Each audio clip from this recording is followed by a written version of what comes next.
Okay, so a lot of you are wondering how I made these wonderful little homemade granola bars here and how they looked very even and just, I find it just the right amount if you want a little dessert or a light snack, very healthy.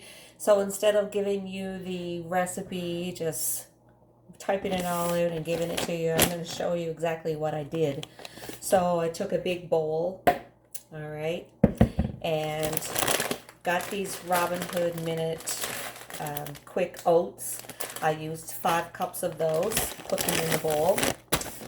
I'll just show you, get it out of my cupboard here. I used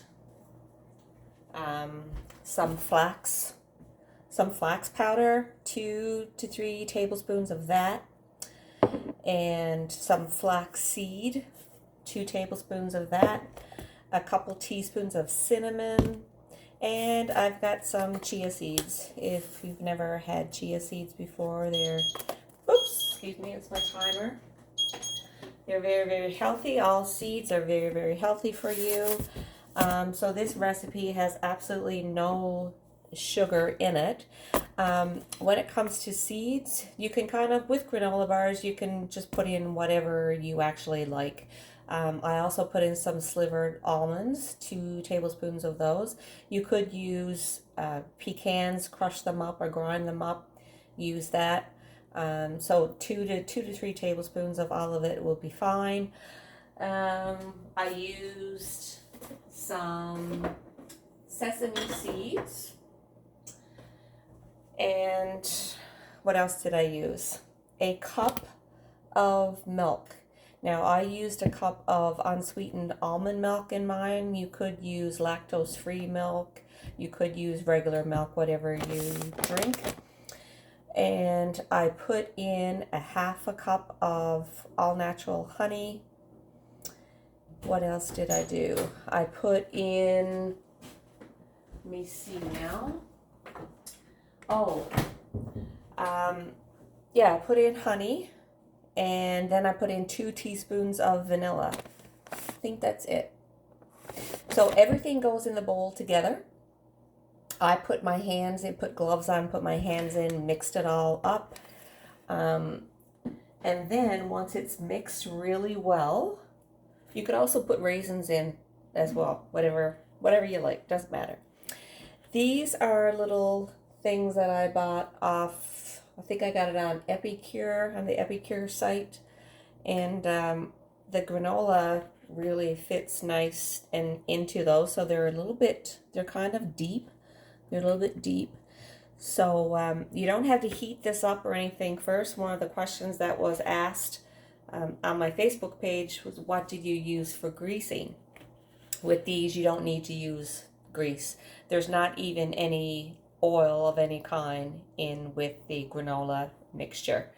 If you don't have one of these, another option is you can get, I'll show you what I used the first time that I made them. I just used this. This is a 9 by 13 pan. It's kind of old, but I like the older ones because I find they bake the best. So I use that. But what you need to do is line that tray with parchment paper. And with the amount of ingredients that are in this recipe that I just gave you, if you don't have a 9 by 13 pan, don't put it in anything that's bigger or longer, because then it's going to spread out the granola much more and it's probably going to burn and they'll probably come out really dry and stuff. So I try to stay with all the measurements. So once that granola is all mixed up, you're going to push it into these, or you're just going to line it, spread it all out onto a baking sheet lined with parchment paper. You're going to put it in the oven on 375. You're going to bake it for about 18 minutes.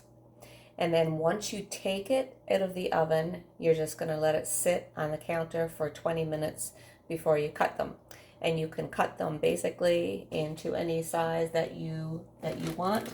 But this is the second time for me making them, and I put them in these little trays, and they're kind of cute the way that they came out. Another option for ingredients are coconut. If you want to put some unsweetened coconut in them, some, like I said, raisins, either the light or dark raisins, and any other kind of nut that you like. I put chocolate chips in mine. Oh yeah, that's one thing I forgot to tell you. I put in a half a cup of semi-sweet chocolate chips. Don't use the milk chocolate chips because it's adding more sugar and they will be much sweeter than you want them to be. So if you want them to be a little bit sweeter, you can add a little bit more honey to them. Or another option is you can use a couple tablespoons of brown sugar if you have that. If you have cane sugar or coconut sugar, that's another good one as well. Okay, so let me know how it goes.